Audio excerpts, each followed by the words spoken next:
ಶಿವಮೊಗ್ಗ ಜಿಲ್ಲೆಯ ಶಿಕಾರಿಪುರ ತಾಲೂಕಿನ ತಾಳಗುಂದ ಎಂಬ ಅಗ್ರಹಾರದಲ್ಲಿ ಒಂದು ಹೊಸ ಬೆಳಕು ಮೂಡಿಕೊಳ್ಳುತ್ತದೆ. ವೇದ ಪಂಡಿತರಾದ ಬಂಧು ಸೇನರ ಮನೆಯಲ್ಲಿ ಜನಿಸಿದ ಆ ಬೆಳಕೆ ಮಯೂರ ಶರ್ಮ. ಇವರ ಮನೆ ಅಂಗಳದಲ್ಲಿ ಒಂದು ಪವಿತ್ರವಾದ ಕದಂಬ ವೃಕ್ಷ ಬೆಳೆದಿರುತ್ತದೆ. ಈ ಕಾರಣದಿಂದಾಗಿ ಈ ಕುಟುಂಬಕ್ಕೆ ಕದಂಬ ವಂಶ ಎಂಬ ಹೆಸರು ಬಂದಿತು ಎಂಬ ಪ್ರತೀತಿಯೂ ಇದೆ. ಇವನ ತಂದೆ ಬಂಧು ಸೇನ ಹಾಗೂ ತಾತ ವೀರಶರ್ಮ. ಕದಂಬರ ಇತಿಹಾಸವನ್ನು ಸೂಚಿಸುವ ತಾಳಗುಂದ ಶಾಸನದಲ್ಲಿ ಮಯೂರವರ್ಮನ ಕುರಿತಾಗಿ ಹಾಗೂ ಕದಂಬ ವಂಶದ ಕುರಿತಾಗಿ ಹಲವಾರು ಮಾಹಿತಿಗಳು ದೊರೆಯುತ್ತವೆ. ಈ ತಾಳಗುಂದ ಶಾಸನವನ್ನು ಸಹ ಕದಂಬ ವಂಶದ ಶ್ರೇಷ್ಠ ದೊರೆ ರಚಿಸುತ್ತಾನೆ. ಬಾಲ್ಯದಿಂದಲೇ ಮಯೂರ ಶರ್ಮನಿಗೆ ವಿದ್ಯೆ ಎಂದರೆ ಪ್ರಾಣ. ಎಷ್ಟೇ ಕಲಿತರೂ ಅವನಿಗೆ ತೃಪ್ತಿಯೇ ಇರಲಿಲ್ಲ. ಹೀಗೆ ಅವನಲ್ಲಿ ವಿದ್ಯಾದಾಹ ಎನ್ನುವಂಥದ್ದು ಬಹಳವಿತ್ತು. ತಾಳಗುಂದದಲ್ಲಿ ಇದ್ದಂತಹ ಎಲ್ಲಾ ವಿದ್ಯೆಗಳನ್ನು ಕರಗತ ಮಾಡಿಕೊಂಡರೂ ಸಹ ಆತನ ವಿದ್ಯಾದಾಹ ಎಂಬುದು ನೀಡುತ್ತಿರಲಿಲ್ಲ.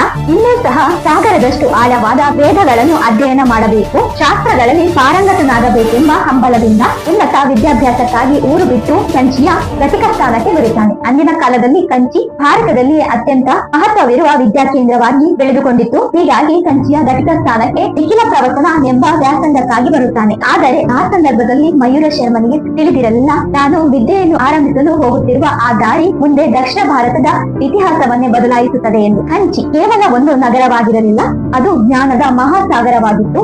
ಉತ್ತರದಿಂದ ದಕ್ಷಿಣದವರೆಗೂ ದೇಶದ ಮೂಲೆ ಮೂಲೆಗಳಿಂದ ಸಾವಿರಾರು ವಿದ್ಯಾರ್ಥಿಗಳು ತಮ್ಮ ವಿದ್ಯೆಯ ದಾಹವನ್ನು ತೀರಿಸಿಕೊಳ್ಳಲು ಈ ಕಂಚಿಗೆ ಬರುತ್ತಿದ್ದರು. ಮಯೂರ ಶರ್ಮನು ಸಹ ಆ ದೊಡ್ಡ ಜ್ಞಾನ ದೇಗುಲದ ಬಾಗಿಲು ತಟ್ಟುತ್ತಾನೆ. ಅಲ್ಲಿನ ಘಟಿಕ ಸ್ಥಾನದಲ್ಲಿ ಹಗಲು ರಾತ್ರಿ ಎನ್ನದೆ ತಪಸ್ವಿಯಂತೆ ವಿದ್ಯಾಭ್ಯಾಸ ಮಾಡುತ್ತಿರುತ್ತಾನೆ. ಅವನ ತೀಕ್ಷ್ಣ ಬುದ್ಧಿ, ಪಾಂಡಿತ್ಯ ಎಲ್ಲರನ್ನೂ ಬೆರಗುಗೊಳಿಸುತ್ತಿತ್ತು. ಮಯೂರ ಶರ್ಮನ ಶಾಂತ ಬದುಕಿನಲ್ಲಿ ಬಿರುಗಾಳಿ ಎಬ್ಬಿಸಿ ದಕ್ಷಿಣ ಭಾರತದ ಇತಿಹಾಸವನ್ನೇ ತಿರುವು ಮಾಡಿದ ಘಟನೆ ನಡೆದೇ ಹೋಯಿತು. ಕಂಚಿಯ ಘಟಿಕ ಸ್ಥಾನದಲ್ಲಿ ಈ ಮಯೂರ ಶರ್ಮ ತನ್ನ ನಿತ್ಯ ಕಾರ್ಯಗಳನ್ನು ಮುಗಿಸಿ ತನ್ನ ಮಡಿಗಟ್ಟೆಯನ್ನು ಒಣಗಾಕಿರುತ್ತಾನೆ. ಆ ಬಟ್ಟೆಯ ಮೇಲೆ ಪಲ್ಲವರ ಅಶ್ವಸೇನೆಯು ಹಾದು ಹೋಗುತ್ತದೆ. ಆ ಅಶ್ವಸೇನೆಯ ಸೈನಿಕರನ್ನು ಪ್ರಶ್ನಿಸುತ್ತಾನೆ. ಹೀಗೆ ಪ್ರಶ್ನಿಸಿದ ಸಂದರ್ಭದಲ್ಲಿ ಪಲ್ಲವರ ಅಶ್ವಸೇನೆಯಿಂದ ಅವಮಾನಗೊಳ್ಳುತ್ತಾನೆ. ಪ್ರಶ್ನಿಸಿದ ಸಂದರ್ಭದಲ್ಲಿ ಆ ಕುದುರೆಯ ಮೇಲೆ ಇದ್ದಂತಹ ಸೈನಿಕ ಮಯೂರ ಶರ್ಮನನ್ನು ಹೀಯಾಳಿಸುತ್ತಾನೆ. ಗರ್ಭೆ ಹಿಡಿದು ಮಂತ್ರ ಹೇಳುವ ನಿನಗೆ, ಅಂದರೆ ಬ್ರಾಹ್ಮಣರಿಗೆ, ಕತ್ತಿ ಹಿಡಿದು ಯುದ್ಧ ಮಾಡುವ ಕ್ಷತ್ರಿಯರ ಶಕ್ತಿ ಏನು ಗೊತ್ತು ಎಂದು ಅಹಂಕಾರದಿಂದ ಹೀಯಾಳಿಸುತ್ತಾನೆ. ಇದನ್ನು ಪ್ರಶ್ನೆ ಮಾಡಲು ಕಂಚಿಯ ರಾಜನಾದಂತಹ ಶ್ರೀ ಶಿವಸ್ಕಂದವರ್ಮನ ಬಳಿ ಮಯೂರ ಶರ್ಮ ಬರುತ್ತಾನೆ. ಪಲ್ಲವರ ದೊರೆಯಾಗಿದ್ದಂತಹ ಶಿವಸ್ಕಂದವರ್ಮನ ಬಳಿ ನ್ಯಾಯ ಕೇಳಲು ಬರುತ್ತಾನೆ. ಆ ಸಂದರ್ಭದಲ್ಲಿ